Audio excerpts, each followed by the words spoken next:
Bom dia, irmãos. Vamos abrir a nossa Bíblia no livro de Reis, segundo livro dos Reis, no capítulo 1. Nós precisamos terminar a nossa exposição do reinado de Acasias, rei de Israel. Nós começamos algumas semanas atrás a estudar esse curto reinado, um reinado idólatra. Nós estamos estudando sobre idolatria, inclusive a idolatria de Acasias. E nós precisamos terminar essa exposição e estudar nessa parte, nesse trecho, uma das últimas aparições do nosso profeta preferido, que é Elias. Logo mais Elias já vai nos abandonar. Elias vai ser levado ao céu dentro de alguns capítulos apenas. Na verdade, no próximo capítulo ele já é levado ao céu. E nós temos aqui no capítulo 1 de 2 Reis um último exemplo da sua atividade profética, o confronto para com o monarca ímpio de Israel. Acabe foi confrontado por Elias. Elias surge durante o reinado de Acabe. Elias confronta severamente Acabe e agora Elias confronta também o filho de Acabe, Acasias. Moreira, põe por favor a nossa linha do tempo aí para a gente se localizar historicamente, para os irmãos terem noção de onde nós estamos. Então, como nós temos falado, aquela linhazinha branca é a linhazinha do reino unido, o reino unificado, quando Israel era um reino só. Então, sob Saul, sob Davi, sob Salomão. Salomão foi infiel à aliança. Salomão, no final da sua vida, desandou, se tornou idólatra. Foi terrível o final da vida de Salomão. É uma tragédia. Um homem sábio se enveredou aí por caminhos de idolatria. Por conta disso, o filho de Salomão, Roboão, sofreu aí a divisão do reino. Então nós temos o reino do norte, Israel, e o reino do sul, Judá, em verdinho ali embaixo. E então o livro dos reis caminha paralelo com esses dois reinos aí gêmeos. No reino do norte nós só temos reis maus, nós só temos monarcas ímpios. Todos os reis do norte, começando por Jeroboão, foram maus, todos, sem exceção. Tanto que o juízo de Deus vem em 722, quando Samaria, a capital do reino do norte, cai. E a Samaria caindo, o povo vai para o exílio, de modo ali definitivo. A ira de Deus vem, o castigo, a disciplina de Deus vem. Então o povo percebe que a idolatria deles teve um preço muito alto, a impiedade deles teve um preço alto. O reino do sul demorou um pouquinho mais. Por quê? Porque o reino do sul teve alguns reis bons. Nós estudamos, inclusive, algumas semanas atrás, um bom exemplo de monarca do reino do sul. Nós vimos ali Josafá, que foi um bom rei. Apesar de algumas bancadas, foi um bom rei. Mas isso nos ensina que mesmo bons reis, pessoas tementes a Deus, têm os seus erros, os seus desvios, as suas coisas que não são tão aprováveis, tão louváveis assim. Mas, depois de estudar Josafá, nós voltamos agora para o reino do norte e estamos estudando Acasias, que é filho de Acabe. Acabe, nós sabemos, foi um rei ímpio, um rei muito mau, possivelmente o pior rei que Israel teve, o pior rei que o reino do norte teve. E depois da sua morte, o seu filho Acasias reinou no seu lugar. Acasias, nós vamos ver aqui, ele vai morrer. E Acasias não vai deixar filhos, então quem vai sucedê-lo no trono é o seu irmão, Jorão. Então você tem Acabe com dois filhos, Acasias e Jorão. Acasias morre, Jorão assume. Então nós estamos nesse momento aí da história.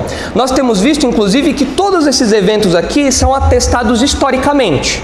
Não apenas pelo relato bíblico, que já seria suficiente, é claro, historicamente falando, é um relato histórico, preciso, documentado aqui, mas nós temos visto outros exemplos arqueológicos que confirmam a narrativa do livro de Reis. Nós já vimos outras evidências disso. Então nós estamos com essa linha do tempo e com esses achados arqueológicos, lembrando que a história bíblica acontece no tempo e no espaço. A história bíblica não acontece no vácuo. E o que nós estamos estudando aqui foi verdadeiro, aconteceu do jeito que está aqui, do jeito que está registrado aqui, e nós temos que aprender com isso. Então vamos ver aí o finalzinho do último capítulo de 1 Reis. Lá 1 Reis, pode passar para o esboço, por favor, Moreira? 1 Reis 22, 52, onde começa o reinado de Acasias. Lembrando que essa divisão de 1º e 2º Reis é uma divisão posterior, artificial. Essa divisão não estava na mente do autor original, isso aí foi feito depois para facilitar a tradução do livro, que é um livro grande, e ficou dividido assim. Mas nós temos no finalzinho de 1 Reis e no começo de 2 Reis, nós temos o mesmo rei, que é Acasias.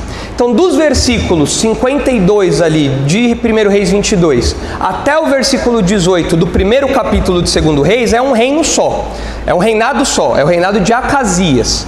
E nós vemos 3 lições sobre a idolatria. Nós já estudamos algumas delas. Nós vamos ler o texto e os irmãos vão se lembrar dessas lições. Nós já vimos logo de cara, no finalzinho de 1 Reis, que a idolatria passa de geração em geração. Há um legado, o legado da impiedade.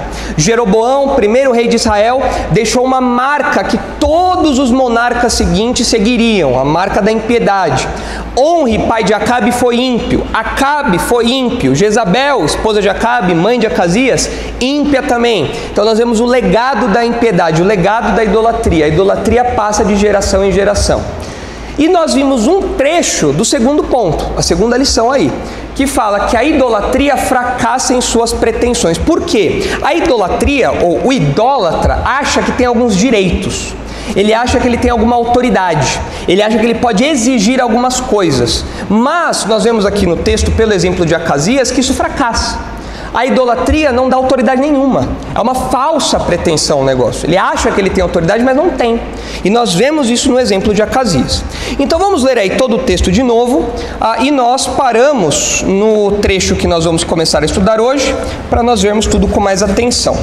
Então vamos lá para 1 Reis 22, versículo 52. O texto diz assim: Acasias, filho de Acabe, começou a reinar sobre Israel em Samaria, no 17º ano de Josafá, rei de Judá, e reinou 2 anos sobre Israel. Fez o que era mal perante o Senhor, porque andou nos caminhos de seu pai, como também nos caminhos de sua mãe, e nos caminhos de Jeroboão, filho de Nebate, que fez pecar a Israel. Ele serviu a Baal e o adorou, e provocou a ira ao Senhor, Deus de Israel, segundo tudo quanto fizera seu pai. Depois da morte de Acabe, revoltou-se Moabe contra Israel, e caiu Acasias pelas grades de um quarto alto em Samaria, e adoeceu. Enviou mensageiros e disse-lhes: Ide e consultai a Baal-zebub, deus de Ecrom, se sararei desta doença. Mas o anjo do Senhor disse a Elias, o tesbita: Dispõe-te e sobe para te encontrares com os mensageiros do rei de Samaria, e dize-lhes: Porventura não há Deus em Israel para irdes consultar Baal-zebub, deus de Ecrom? Por isso, assim diz o Senhor: Da cama que subiste não descerás, mas sem falta morrerás. Então Elias partiu. E os mensageiros voltaram para o rei, e este lhe perguntou: Que há? Por que voltastes? Eles responderam: Um homem nos subiu ao encontro e nos disse: Ide, voltai para o rei que vos mandou, e dizei-lhe: Assim diz o Senhor: Porventura não há Deus em Israel para que mandes consultar Baal-zebub, deus de Ecrom? Portanto, da cama que subiste não descerás, mas sem falta morrerás. Ele lhes perguntou: Qual era a aparência do homem que vos veio ao encontro e vos falou tais palavras? Eles lhe responderam: Era homem vestido de pelos, com os lombos cingidos de um cinto de couro. Então disse ele: É Elias, o tesbita. Tan, tan, tan. E agora Elias aparece. E Elias aparece no maior estilo Elias. Eu gosto muito de Elias. Elias é um profeta macho. Elias usa Old Spice. Elias não tem mimimi, Elias não tem politicamente correto. E Elias é o tipo de profeta, ele encarna o tipo de profeta que não tem medo de denunciar o erro. Ele vai, ele denuncia e doa quem doer. Ele fala mesmo. E Acasias sabe disso. Por que Acasias sabe disso? Porque ele viu o que a Elias fez com o pai dele. Ele possivelmente conhecia Elias porque viu diversas vezes Elias confrontando Acabe, seu pai. E ele sabe que esse homem aqui apareceu e agora o bicho vai pegar para ele. Então ele agora começa a querer trazer Elias para cá. Ele quer trazer Elias diante dele para que Elias preste satisfações, para que história é essa? Mas, como nós vemos, a idolatria fracassa em suas pretensões. Por quê? Porque ele vai tentar e não vai conseguir. O que nós vemos aqui nesse relato todo é que Acasias é um rei fraco, em vários sentidos. Acasias é um rei fraco militarmente, nós já vimos isso. Acasias é um rei fraco fisicamente, a doença dele aqui é uma doença que chega a ser até cômica, cair do quarto por uma treliça, é uma coisa cômica, ele cai e se fere ali de um modo mortal, não se cura disso. E nós vemos especialmente a sua fraqueza espiritual, por conta da sua idolatria. Ele era um homem espiritualmente morto. E agora, mesmo tendo essas credenciais de fraqueza, ele tenta trazer Elias à força para si. Ele tenta dar algumas carteiradas de autoridade, porque ele se acha um tal, ele se acha um monarca de Israel que merece ser respeitado como tal. Só que na prática não funciona. Elias vai até ele depois, não porque ele deu uma ordem e Elias obedeceu. Elias vai até ele porque Deus falou, olha, pode ir com ele. Mas Acasias mesmo fracassa. Os intentos de Acasias fracassam. Por quê? Ele queria consultar Baal-zebub. Ele conseguiu consultar Baal-zebub? Não. Elias cortou no meio o trajeto. Falou, vocês aí, pode voltar para lá, pode voltar pro Acasias e falar o seguinte: tem Deus em Israel, e porque você foi consultar Baal-zebub, você não vai voltar a sarar, você não vai ficar curado de novo. E os mensageiros voltaram, Acasias percebeu que tinha sido rápido demais, falou, opa, tem alguma coisa errada aí, o que aconteceu? Então é que a gente encontrou um homem e tal, e como era esse homem? Era assim, assim, assado, pronto. É Elias que apareceu. Esse homem ressurgiu das cinzas aqui. Então agora nós estamos aí no versículo 9 para dar sequência ao segundo ponto. A idolatria fracassa em suas pretensões. A segunda lição que nós aprendemos. Então volte os seus olhos aí para o versículo 9 e vamos ver esse trecho que é um dos meus preferidos, particularmente. Na história de Elias é um dos meus preferidos. É difícil falar um dos meus preferidos na história de Elias. Toda vez que eu leio algum trecho da história de Elias, eu falo, essa é a minha preferida. Esse trecho é meu preferido. Mas esse daqui é muito bom. É muito legal mesmo. Então vamos ver aí o que acontece na sequência da história, versículo 9. Então, lhe enviou o rei um capitão de 50, com seus 50 soldados. Pergunta, por que o rei mandou tantos homens para trazer um homem só? Por que ele precisou enviar um capitão de 50 com 50 soldados? Por que ele fez isso? O texto não nos fala explicitamente. Mas por que vocês acham que ele tomou essa atitude? Parece uma atitude desmedida, uma coisa desproporcional? 51 pessoas para trazer um homem só? Parece ou não? Parece meio exagerado, né? O texto não nos fala, talvez Acasias quisesse ter dado uma carteirada de autoridade, falando, olha só, eu trouxe aqui uma parcela de um exército, de um contingente militar aqui para prender você, é bom você obedecer. Talvez ele tenha feito isso para intimidar Elias, tá? Mas isso não funciona, olha só. Então lhe enviou o rei um capitão de 50, com seus 50 soldados, que subiram ao profeta, pois este estava sentado no cimo do monte. Disse-lhe o capitão, homem de Deus, o rei diz, desce. Alguns falam que o fato de Elias estar no cimo do monte, ou seja, no topo de um monte, e os soldados aqui terem que se aproximar dele, né, mostra que o texto está mostrando para nós que Elias estava numa posição superior. Só que aqueles homens não perceberam isso. Aqui não é nada de meditação no monte, meditação oriental, não é nada disso. É um recurso, pode ser um recurso para mostrar, olha, aqueles homens não entenderam a posição deles e a posição de Elias. Tanto que eles agem aqui de um modo bem arrogante, de um modo bem prepotente. A fala do capitão é curta. Ele fala, homem de Deus, o rei diz, desce, é seco e curto, poucas ideias. O negócio é o seguinte, desce, o rei está mandando. Alguns falam que essa fala do capitão tem dois elementos. Em primeiro lugar, pode ter um sarcasmo. O texto não deixa claro aqui. Alguns falam que esse título, Homem de Deus, pode ter um tom de sarcasmo, um tom de ironia, um desprezo. Como falando, ô homem de Deus, vai, desce aí. Agora o texto não deixa isso claro pra gente. Não seria de surpreender, porque toda a narrativa de Elias é repleta de ironias, de sarcasmo, tem um certo tom desse tipo na narrativa de Elias. Mas o texto não deixa transparecer para nós. Se esses homens estão usando de desprezo, de escárnio, né, ao se referir a Elias como homem de Deus, ainda que isso não fique tão evidente no texto, não nos surpreenderia os ímpios usarem de um título santo com desprezo, com desdém, com sarcasmo. Isso não nos surpreende. Os ímpios fazem esse tipo de coisa. Os ímpios pegam tudo aquilo que é santo e verdadeiro e escarnecem disso. Fazem piada disso, não respeitam isso, os ímpios fazem isso. Se a postura desse capitão teve essa intenção, então isso não nos surpreende. Por exemplo, é muito comum os adolescentes, os jovens aí, serem ridicularizados, por exemplo, porque são virgens. Você fala que você é virgem, que você ainda não teve relações sexuais com sua namorada, você não teve relações sexuais com qualquer moça que você conheceu, isso vira motivo de piada. A virgindade, a castidade, a pureza no campo sexual se torna motivo de piada, ou seja, o ímpio pega aquilo que é bom, aquilo que é santo, aquilo que é verdadeiro e faz piada com isso. Quantos rapazes já não sofreram escárnio por conta disso na época da escola, na época da faculdade, porque todos os outros jovens ficavam alardeando a sua vida sexual, ou a vida sexual que eles falavam ter, enquanto os crentes que se preocupavam com a pureza sofriam piada a respeito disso. Na verdade, o nosso próprio título cristão pode ter surgido em termos de escárnio. Se os irmãos olharem em Atos 11, um dia nós chegaremos lá em Atos 11 com o pastor Marcos. Nós estamos agora em Atos 10, logo mais nós chegamos já em Atos 11. Daqui uns 2, 3 anos a gente chega, pouco tempo. Lá em Atos 11 nós vemos a primeira vez que os crentes são chamados de cristão. O crente é chamado de cristão pela primeira vez.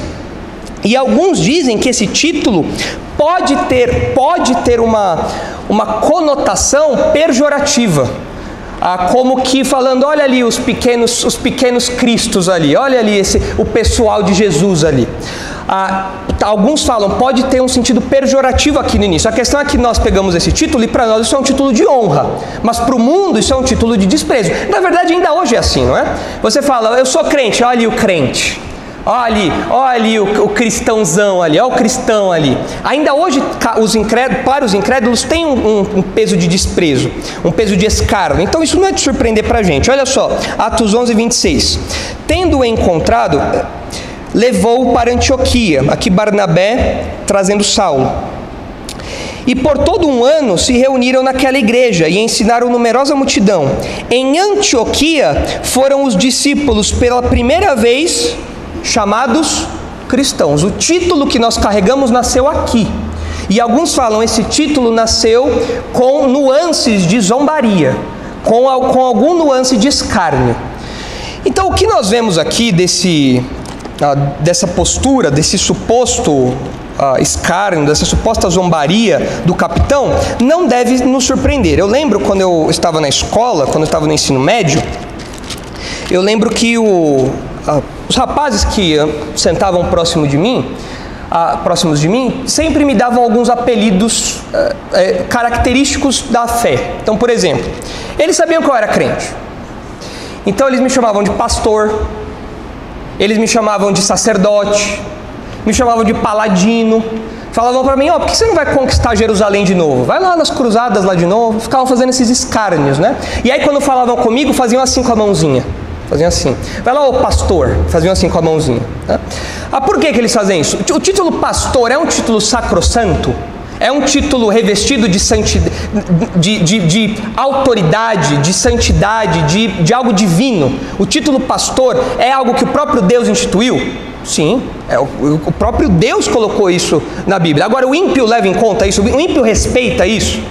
Não, para ele isso é motivo de zombaria, é motivo de piada. O termo sacerdote é um título revestido de dignidade, é um termo que nós respeitamos. Sim, nós somos sacerdotes de Deus, todos nós. Pedro fala, nós fazemos parte de um sacerdócio real. Isso para nós é de altíssimo nível.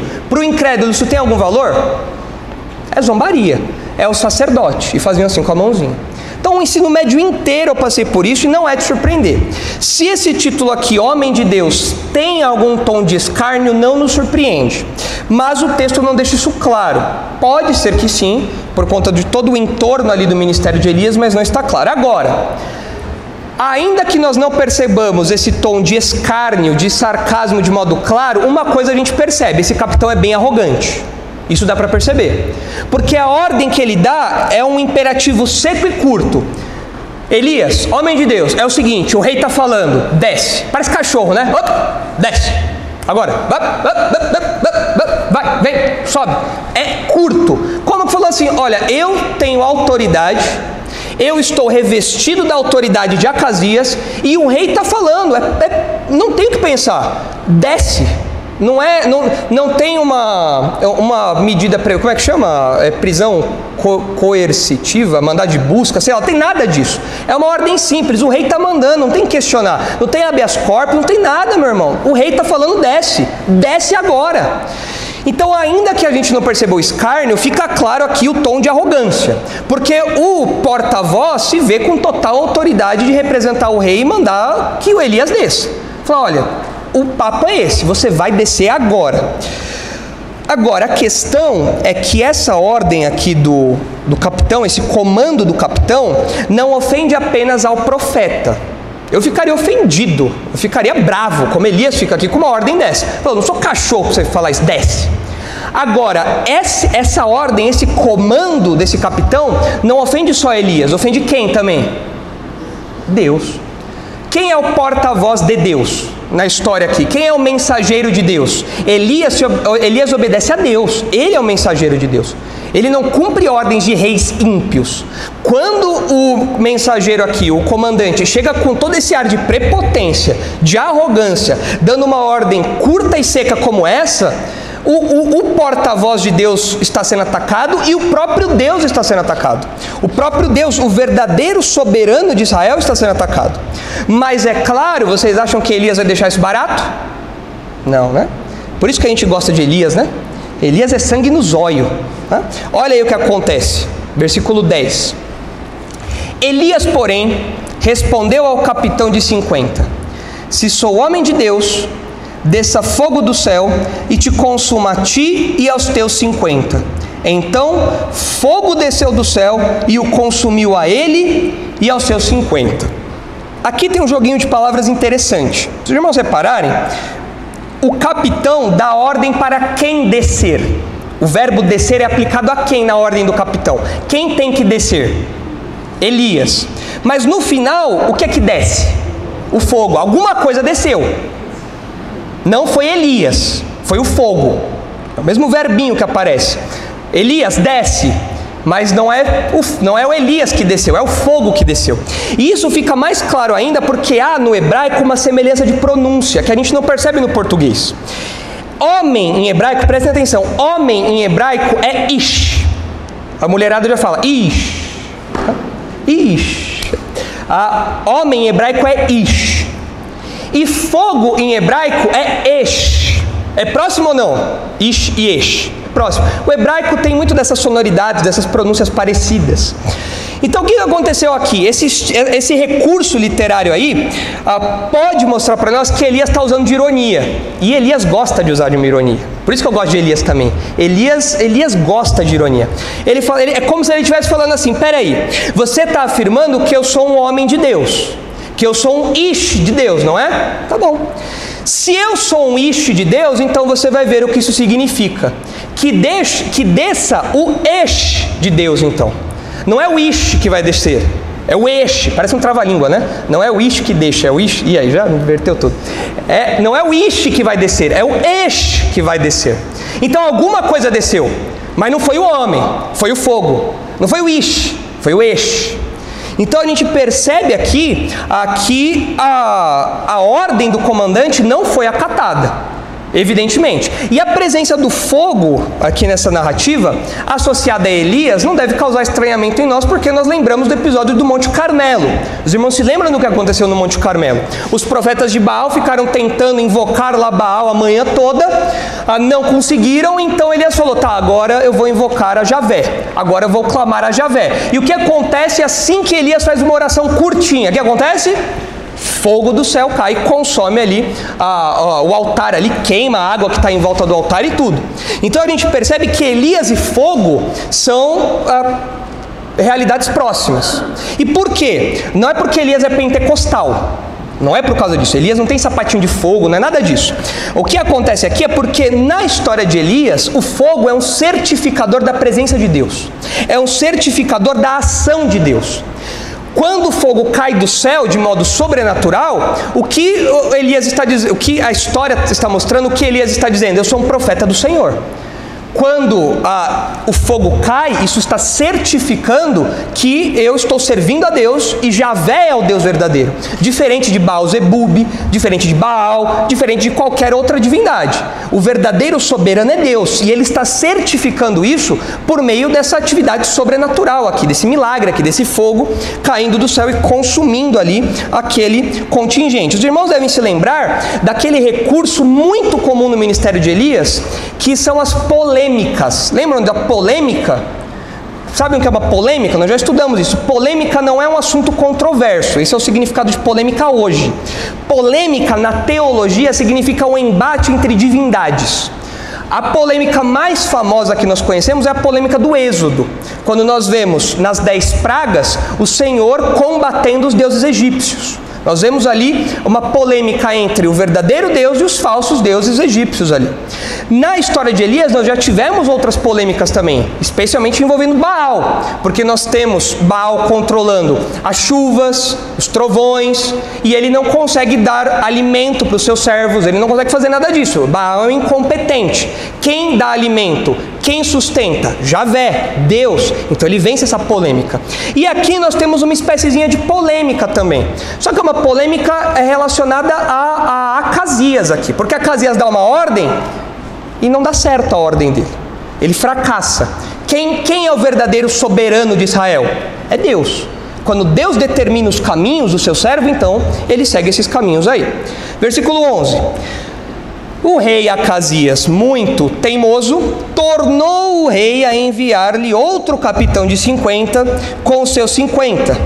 Este lhe falou e disse: homem de Deus, assim diz o rei, desce depressa. Opa, a temperatura subiu aqui agora. Agora não é mais só desce, agora é o que? Desce depressa. Elias, pouco tempo, irmão. Não dá para ficar tagarelando aqui. É o seguinte, o rei está mandando você descer rápido. Agora, agiliza. Vamos, vapt-vupt. Vai, rapidinho. A temperatura aqui subiu. E vocês acham que Elias vai fazer o quê? Ele vai abaixar a cabeça ou ele vai subir a temperatura também? No caso dele até é literal, né? Subir a temperatura, né? No caso dele é literal, vai subir a temperatura mesmo, né? Olha o que acontece aí na sequência. O comandante subiu a temperatura, falou: olha, você vai descer agora, o rei está mandando, desce rápido, depressa. Versículo 12.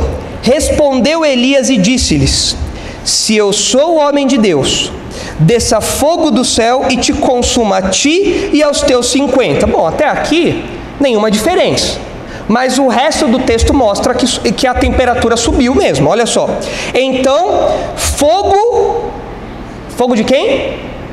Agora olha o versículo 10. No versículo 10 fala fogo de Deus? Não, fala só fogo. E no versículo 12 é fogo de Deus. Isso, é claro, a gente sabe que o primeiro fogo também era fogo de Deus, a gente sabe disso. Mas esse detalhezinho aqui é um intensificador. É falando, olha, esse fogo é um fogo divino, há uma intensidade aqui. O comandante subiu a temperatura, e o juízo de Deus? Também subiu proporcionalmente a temperatura. Então fogo de Deus desceu do céu e consumiu a ele e aos seus 50. O fogo aqui foi intensificado agora. E o que nós aprendemos com isso? Nós aprendemos que Elias não se acovarda. Elias não abaixa a cabeça diante dos maus. Elias não tem medo. Pelo contrário, ele sobe o tom também. Por quê? Porque Elias é zeloso pela honra de Deus. Elias sabe que aquele comando não era um comando apenas para ele, era uma tentativa de mostrar que Acasias era quem mandava em Israel inteiro, que Acasias era o verdadeiro soberano. Só que ao dar esse comando, o próprio Senhor foi ofendido. E Elias não vai deixar isso passar em branco. Não é apenas a honra do profeta que está em jogo, é a honra do próprio Deus.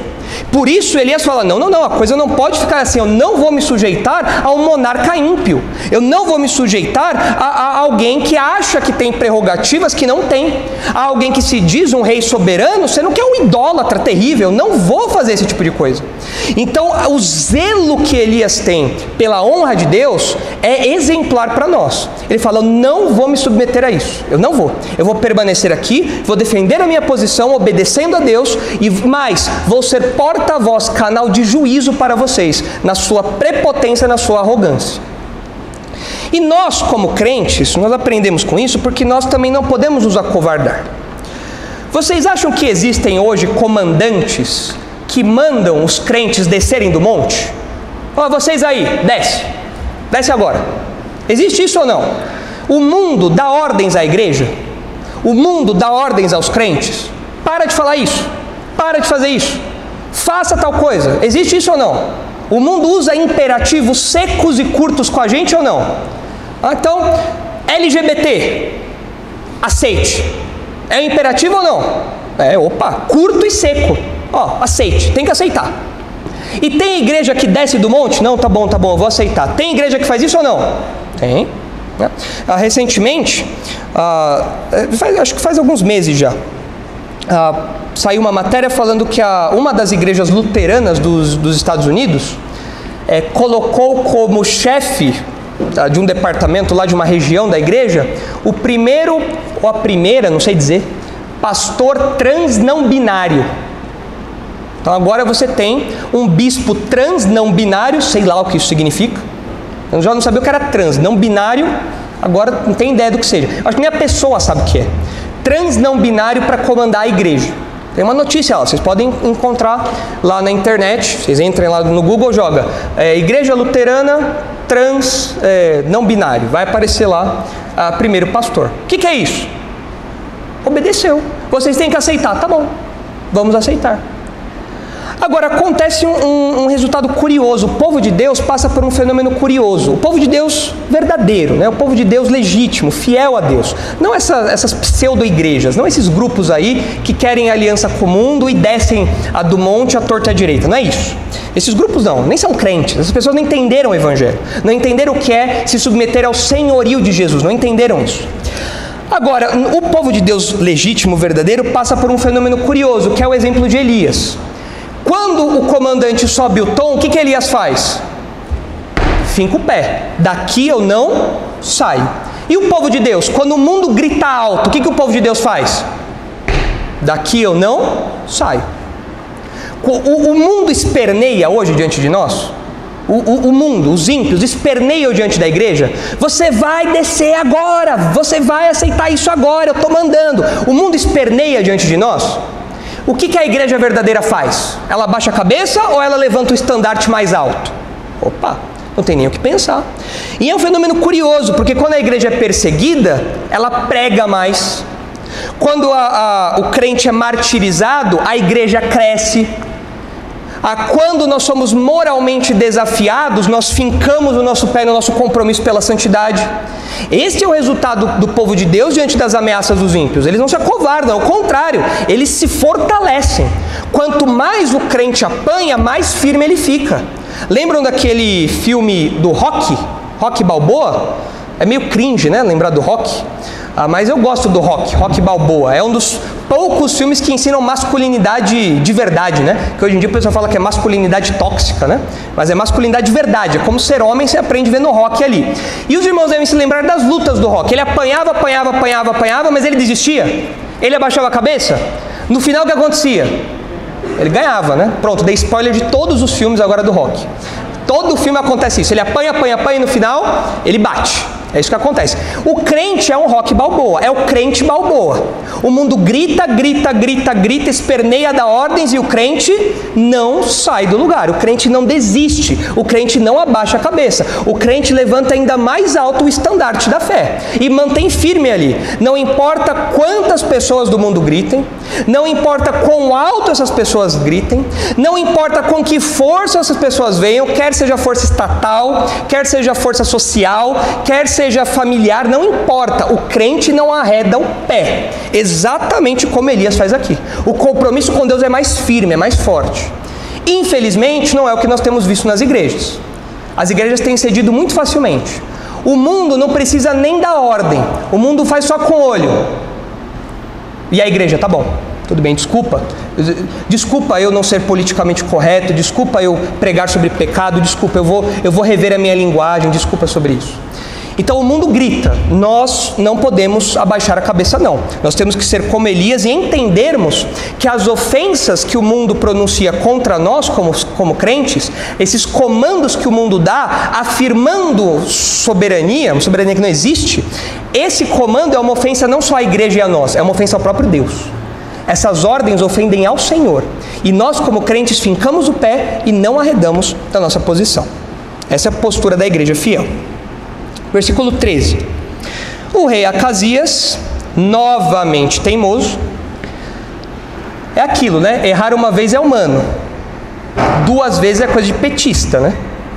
Aí não dá. 3 vezes já é coisa de palmeirense, achar que tem mundial e não tem, aí já começa a ficar complicada a coisa, né? E o Acasias, só mancada aqui, ele vai bater a cabeça de novo. Olha só o que acontece, versículo 13. Tornou o rei a enviar 3ª vez um capitão de 50, com seus 50. Qual que já foi o prejuízo de Acasias até aqui, militarmente falando? 100 não, 102. Ele já perdeu 102 soldados, deve estar sobrando. Tá? Mas a gente sabe que militarmente ele não é muito esperto, né? Ele não tem muita capacidade, ele é fraco militarmente. Aqui a gente vê mais uma evidência disso, ele está disposto a sacrificar ali o seu exército para cumprir ali um capricho dele, uma ordem dele. Então ele enviou mais uma vez, persistiu no erro, burrice o que ele faz aqui, tornou a enviar 3ª vez um capitão de 50 com os seus 50. Então, subiu o capitão de 50, mas esse aqui tem uma postura diferente, esse aqui foi esperto. O Acasias não é muito inteligente, mas o capitão aqui ele falou, quer saber de uma coisa? Os outros contingentes já viraram pó, e eu não estou a fim de experimentar isso aí não, então eu vou adotar uma outra abordagem. O que ele faz? Indo ele, pôs-se de joelhos diante de Elias, e suplicou-lhe, e disse-lhe, homem de Deus, seja, peço-te, preciosa aos teus olhos a minha vida e a vida destes 50 teus servos. Como vocês acham que foi a carinha desse capitão aqui? O gatinho do Shrek, né? Com o chapéuzinho lá. Olha, por favor, olha, eu tenho filho, tenho esposa, tenho que pagar boleto, não tenho seguro de vida, a gente ganha pouco, minha esposa vai ficar viúva, não tem coisa. Olha, por favor, eu estou suplicando, eu estou de joelhos, por favor, tenha misericórdia de mim dos 50, e lá atrás dos 50 assim, pedindo misericórdia. Elias, por favor, não faz isso com a gente já viu o que aconteceu com os outros 2, não faz isso com a gente aqui. E aí eles sabem, porque olha o que eles dizem na sequência, pois fogo desceu do céu e consumiu aqueles 2 primeiros capitães de 50, com os seus 50, porém agora seja preciosa aos teus olhos a minha vida. Elias, por favor, tenha misericórdia de nós. Aqui a gente vê um contraste. Os primeiros capitães, eles deram ordens, né? Deram comandos. E esse daqui, o que ele fez? Uma súplica. Ele pediu, por favor, tenha misericórdia de nós. Ele pede aí por uma expressão da graça de Elias para que eles não morram, né? Versículo 15. Então o anjo do Senhor disse a Elias, desce com este, não temas. Levantou-se e desceu com ele ao rei. Elias só atendeu ao pedido por quê? Senão Elias ia mandar fogo do céu também, né? Por que Elias atendeu ao pedido? Porque Deus falou, o anjo do Senhor aqui, o mensageiro do Senhor, falou, Elias, pode ir, vai com ele, não tenha medo, aqui não tenha medo do rei, do que o rei poderia fazer. Pode ir, não tenha medo. Então Elias falou, tá bom. Então, obedecendo ao Senhor, eu vou agora para me encontrar com Acasias então. E aqueles 51 soldados foram poupados. O pessoal estava suando até frio, né? O que vai acontecer? Mas eles foram poupados. Versículo 16 agora mostra já Elias diante de Acasias. Olha o que diz aí. E disse a Acasias, né? Assim diz o Senhor, por que enviaste mensageiros a consultar Baal-zebub, deus de Ecrom? Será acaso por não haver Deus em Israel, cuja palavra se consultasse? Portanto, desta cama que subiste, não descerás, mas sem falta morrerás. Se os irmãos observarem, este oráculo aí, essa profecia, este juízo contra Acasias, é repetido 3 vezes de modo idêntico no texto. Se os irmãos olharem aí, os irmãos verão, no versículo 3, aparece o mesmo juízo, no versículo 3, aparece também no versículo 6, mesma coisa, e agora aparece aí no versículo 16. Então esse oráculo é repetido 3 vezes. Por que vocês acham que essa repetição é importante para o texto? Por que é repetido 3 vezes? Quais efeitos isso causa em quem está lendo o texto? Esse oráculo é repetido 3 vezes. Por quê? Uma vez só a gente já saberia, é um trecho curto. Mas por que o autor bíblico faz questão de repetir isso 3 vezes? Por quê?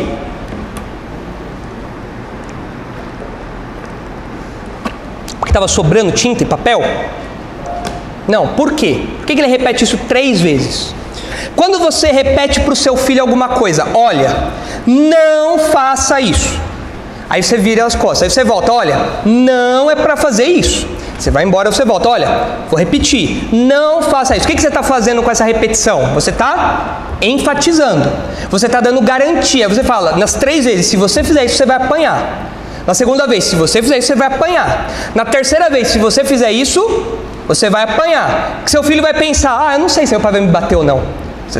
Ele falou 3 vezes. É uma repetição, o que mostra a ênfase e a garantia. A idolatria vai receber a punição de Deus. Não tem para onde correr, Acasias. E é por isso que o nosso próximo ponto fala sobre isso. A idolatria traz o juízo certeiro de Deus. Não tem para onde correr. A idolatria traz o juízo na lata ali, certeiro, em Acasias. Não tem para onde ele correr. É como eu sempre ilustro aqui o chinelo da minha avó. Não importa para onde meu pai corresse ou quão longe ele fosse. A minha avó pegava o chinelinho dela e acertava na cabeça do meu pai. Não tinha para onde correr. Nós já vimos que isso aconteceu com Acabe e isso vai acontecer de novo com Acasias na sequência. Então os idólatras, essa repetição mostra para nós o quê? Os idólatras vão receber a punição de Deus. Não adianta correr, não adianta consultar outros deuses, não adianta tentar mandar capitão para me intimidar, não adianta. O juízo de Deus contra a idolatria virá. Então esse trecho mostra para nós a fraqueza, a incapacidade de Acasias. Ele não conseguiu manter o seu domínio militar sobre Moabe, tá no versículo 1. Ele não conseguiu consultar um deus pagão. Ele não conseguiu trazer Elias à força. E ele não conseguiu fugir da morte. Ele não conseguiu isso. Ele é um incompetente. Mas na verdade não é só Acasias que é o incompetente. A incompetência por trás de Acasias está na idolatria. A idolatria tem essa falsa pretensão aí, né? Esse ar de superioridade, de fazer promessas, de dar autoridade, de mostrar poder, mas na verdade a idolatria não capacita a nada. A idolatria não salva de nada. A idolatria só coloca em evidência a fraqueza dos homens. Só coloca em evidência a necessidade dos homens. Só coloca em evidência a fragilidade dos homens. Como acontece aqui com Acasias. Todas as pretensões de Acasias são lançadas por terra diante da soberania de Deus. E com isso fica claro que os ídolos não conseguem proteger, satisfazer ou dar autoridade. Não adianta. Não tem como isso acontecer. Por isso que a idolatria fracassa em suas pretensões. E os ídolos de hoje também, né? Ainda que nós não nos curvemos diante de imagens de escultura ou nós caminhemos a templos pagãos, nós podemos correr o risco de termos ídolos na nossa vida também. Qualquer coisa que nós colocamos no lugar de Deus se torna um ídolo. E nós temos que lembrar, essas promessas que os ídolos fazem não são promessas verdadeiras, elas falham. A idolatria fracassa nas suas pretensões. Elas não dão felicidade. A idolatria do dinheiro não traz felicidade. A idolatria das redes sociais não traz realização. A idolatria da vida sexual livre, da vida como você bem entende, isso não traz satisfação verdadeira, duradoura. Não traz. A idolatria fracassa em suas pretensões. Qualquer coisa que você coloca no lugar de Deus, fracassa. em satisfazer a nós, qualquer coisa. Então pode ser que você esteja aqui hoje, ou vai nos ouvir depois, e você esteja achando que os ídolos vão te satisfazer. Os ídolos não satisfazem. Os ídolos prometem muito e não entregam nada. Você investe, e no final você recebe vento, você não recebe nada que te satisfaça de verdade. Quem é o único que pode satisfazer as necessidades do homem? Deus. Só Deus pode satisfazer isso, não os ídolos. E como que o homem pode ser satisfeito em Deus? Por meio de Jesus. Quando nós cremos em Jesus como nosso Salvador, então nosso status diante de Deus muda. Nós agora nos aproximamos de Deus. Agora nós temos verdadeira paz, verdadeira alegria, verdadeira satisfação, verdadeira realização. Nós temos tudo isso em Deus agora. Aí sim nós desfrutamos de uma verdadeira satisfação. Longe de Deus é impossível isso acontecer. Então, se você tem algum ídolo aí, está se apoiando nisso, esqueça. Você vai morrer como Acasias, insatisfeito, porque a idolatria fracassa em suas pretensões. Só Deus pode saciar a fome, a sede do homem. Só Ele pode fazer isso. Isso está disponível a nós por meio de Jesus. 3 lições aí da idolatria. Primeira lição, a idolatria passa de geração em geração.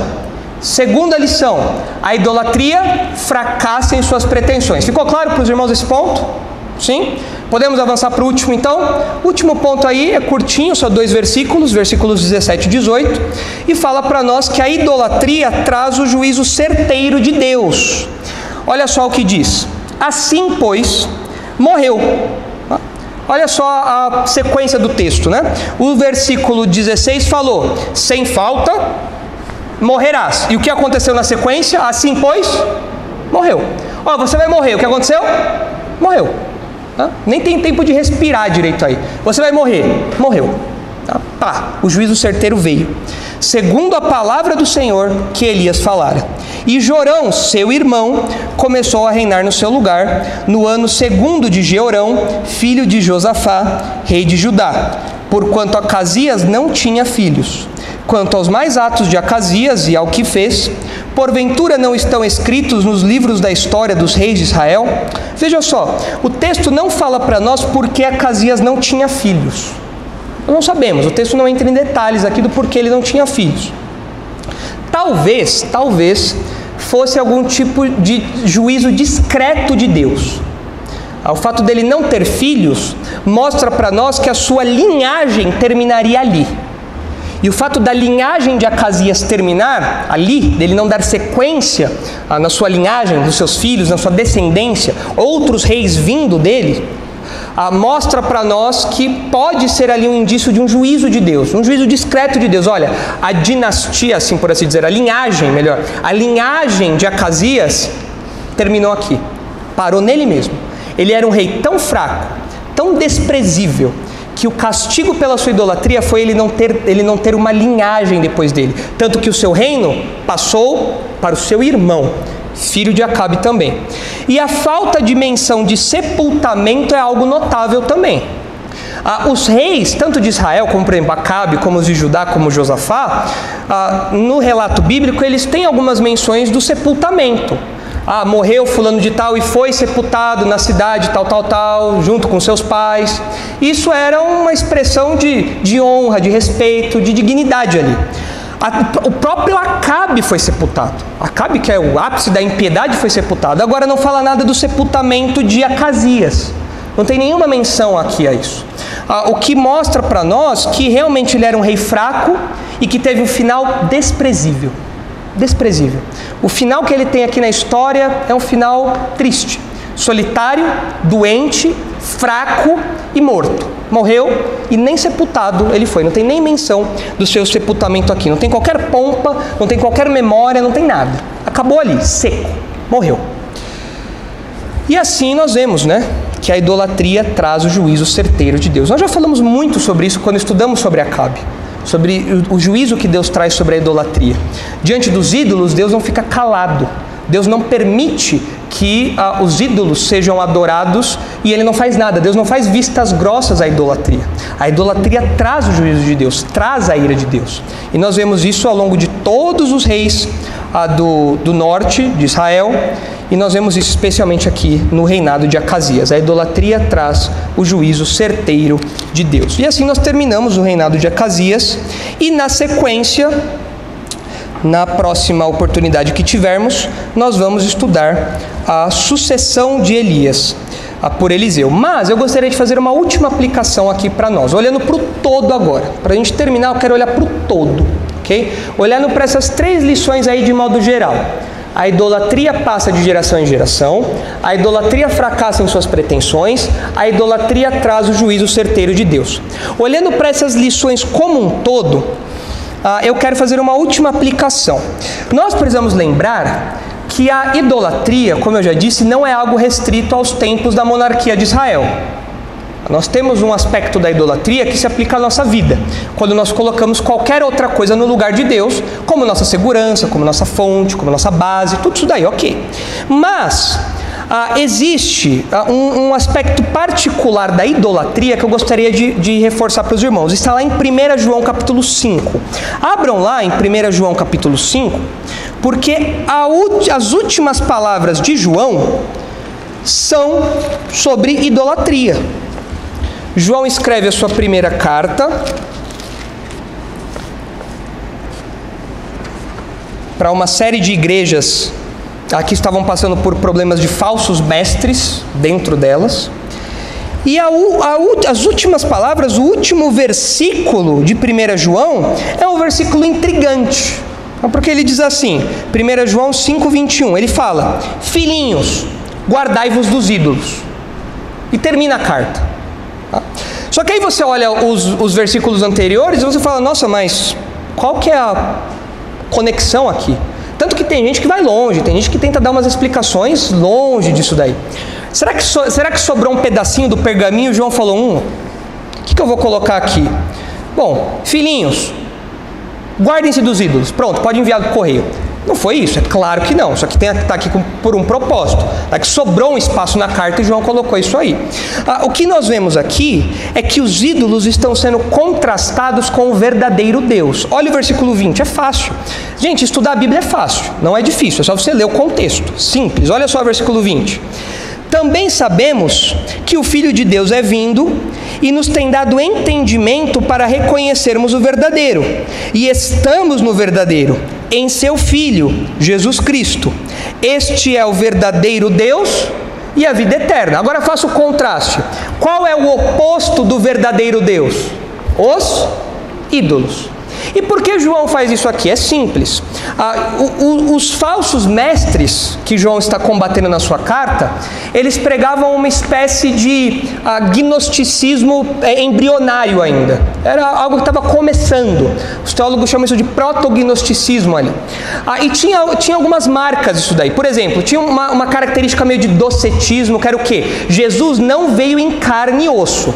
Jesus, ele aparentava ser humano, mas ele era uma coisa meio fantasmagórica, tinha só aparência.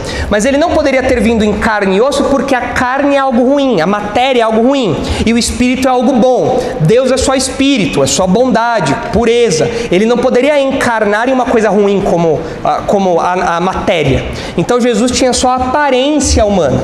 João fala, isso daí é uma grande besteira, isso é uma heresia. Por quê? Se Jesus não veio em carne e osso, então a gente está perdido nos nossos pecados ainda. Mas ele veio, nós testemunhamos. João fala, nós apalpamos, nós vimos, ele era de carne e osso. Então João combate isso aqui. E essa teologia dava, é claro, ensejo para práticas imorais. Por quê? Os falsos mestres falavam assim, não, é o seguinte, nós somos iluminados, nós temos um conhecimento especial a respeito disso tudo, e já que a matéria é má e o espírito é bom, então tudo que nós fizermos com o nosso corpo não afeta o nosso espírito. Nós somos blindados. Então eu posso pecar à vontade, porque eu sou superior, tenho esse conhecimento, e isso não vai afetar a minha santidade, a minha pureza, o meu relacionamento com Deus. João fala, isso é heresia, isso não tem nada a ver. É o contrário, nós pecamos, precisamos pedir perdão pelos nossos pecados, aí João combate tudo isso daí. Então, João tem esse ensino em mente. E ele está falando, olha, diferente do que esses mestres aí estão falando, existe um verdadeiro Deus. Existe um Senhor Jesus Cristo. Este Jesus Cristo pregado pelos apóstolos, que eu prego a vocês, que eu vi com esses olhos que a terra há de comer, que eu ouvi com esses ouvidos, que eu peguei com essas mãos aqui, esse Jesus é o Jesus verdadeiro. As outras pregações, os outros ensinos sobre Jesus são idolatria, ídolos. Então João aqui está contrastando um verdadeiro entendimento sobre Jesus e sobre Deus com um falso entendimento sobre Jesus e sobre Deus. Ele está falando, isso é idolatria. E por que eu quero enfatizar isso aqui para os irmãos? Porque eu fico muito tranquilo de saber que não existe idolatria no meio evangélico, não é? Todo mundo que se diz cristão tem uma ideia certa sobre Jesus, sobre Deus, não é verdade? Você conversa com todo mundo na rua e todo mundo sabe os atributos de Deus, o que a Bíblia fala sobre Jesus, não é? Ou é uma impressão minha só? Eu acho até curioso que eu fui num debate recentemente e o meu oponente falou assim, olha, o Nicolas sempre critica as igrejas, sempre fala que a maioria da igreja está deturpada, eu não sei em que igreja ele anda, para mim a maioria está boa. Eu falo, nossa... Então, eu acho que a sua amostra de pesquisa está muito ruim. Porque onde eu vejo é o contrário. Dá para contar nos dedos as igrejas boas. Porque o resto das igrejas inventou uma ideia sobre Deus, inventou uma ideia sobre Jesus e adora esse ídolo que eles inventaram. Usando a linguagem joanina aqui. É um ídolo, é um Deus que eles inventaram, é um Jesus que eles inventaram e eles adoram esse Deus. Então isso é perigoso. Se você faz parte de uma igreja que tem uma teologia distorcida, você está cometendo idolatria. E quais são os tópicos que nós aprendemos? A idolatria passa de geração em geração, isso é verdadeiro. Você vê a idolatria do meio evangélico se perpetuando de geração em geração. A idolatria, qual que era o segundo ponto? Os irmãos estão espertos, né? Qual que é? Cadê meu esbocinho aqui? Aqui, ó. A idolatria fracassa em suas pretensões. Vou mostrar isso aqui para os irmãos. Ela promete coisas e não cumpre. E a idolatria traz o juízo de Deus. Claro que traz. O idólatra hoje, ele vai receber... Se ele não receber a disciplina de Deus aqui agora, ele certamente vai receber a disciplina de Deus no futuro, vendo que ele adorava um Deus que ele pensava que era o verdadeiro e na verdade não era. Agora eu trouxe aqui alguns exemplos para vocês. Tá? Vamos ver o que os irmãos acham disso daqui. Vamos ver se isso daqui é idolatria ou não. Tá bom? Alguns exemplos do meio gospel. Tá? Porque eu gosto de dar exemplos aqui, porque senão falam coisa da minha cabeça. Eu fico parecendo louco, inventando coisa. Não é, olha só. Um dos meios pelos quais eu acredito aqui o meio evangélico foi tomado de idolatria foi por meio das músicas. Concordam com isso? E eu trouxe um exemplo aqui de uma música, de um cantor, não sei nem se dá para chamar, né? Thales Roberto. Conhece? Vou ler aqui um trechinho da música. A música chama Filho Meu. Vou ler. A poesia. Olha só. Lindo isso daqui. Lindo. Camões ficaria com inveja. Olha só. Filho meu, tá fugindo de mim? Já tentei, procurei e outra vez você me rejeitou. Porta na cara doeu. Porta na cara de filho dói. Você nem imagina. Filho meu, tá correndo de mim, é? Ontem eu me lembrei de uma antiga oração que você fez no monte. Lembra, filho, eu chorei. Eu acho que paguei um preço alto demais. Eu tenho tantas coisas para viver com você. Promessas e promessas arquivadas, te esperando, filho. E a poesia continua, mas eu vou parar por aqui, senão vai começar a dar enjoo na gente, né? E aí, amém para isso aqui? Vamos cantar na igreja hoje? Não? Mas é tão bonito, olha só isso daqui, não é? Não é lindo isso daqui? Uma grande mentira. Como Deus é tratado nessa música aqui? Ele é tratado como soberano que salva e que condena? Ele é tratado como soberano que resgata os mortos, que ressuscita os mortos? Como ele é tratado aqui? Um pobre coitado. Um pai que tenta chamar o filho: filho, por favor, filho, vem aqui. Filho, eu tenho tanta coisa para você. Olha, eu tenho um PlayStation aqui para você, filho. Olha, eu tenho aqui um banquete para você. Filho, você não vem? Filhinho, por favor. Filho, você bateu a porta na cara do pai. Doeu, viu? Eu lembrei e eu chorei. Irmãos. Olha, eu acho que eu já passei da fase de rir disso daqui, porque não dá, é de indignar um negócio desse. E tem crente, você vai nos comentários do YouTube, a maioria evangélica, que o outro pastor lá fala que tá tudo bem, a maioria evangélica, não sei quantos mil comentários falando: nossa, bênção de Deus. Eu vi um comentário que era assim: nossa, existe uma química entre você e Deus. Eu não entendo o que você fala, mas eu me emociono. Que isso? Que quer dizer isso? Eu não entendo o que você fala, mas eu me emociono. Química entre... Que linguajar é esse? Que coisa absurda é essa? E tem crente que abraçou isso aqui. Isso aqui é idolatria ou não é? Nos termos que a gente está tratando, uma distorção de quem Deus é. Esvaziou a autoridade de Deus, a soberania de Deus, o poder de Deus. Esvaziou. Idolatria. A idolatria traz o juízo de Deus, a idolatria fracassa em suas pretensões e a idolatria passa de geração em geração. Outro exemplo, agora um videozinho. Põe aí, por favor, Moreira, o videozinho primeiro aí, o videozinho branco. Esse é mais recente. Esse daí é dos pregadores coaches. Olha só o videozinho aí. Ele falou abertamente: Deus não está no controle de tudo. Falou isso. Eu não sei onde esse rapaz estuda, não sei o que acontece. Porque na minha Bíblia, o próprio Senhor Jesus fala que não tem um fio de cabelo, não tem um pássaro que cai do céu sem o controle de Deus. Mas para esse rapaz aqui, que muita gente acha que é um grande pregador, o que acontece? Não, para esse homem aqui não, Deus não está no controle de tudo. Olha tudo de mal que acontece no mundo, é impossível Deus estar no controle de tudo. Isso é idolatria ou não é? Esvazia a soberania de Deus.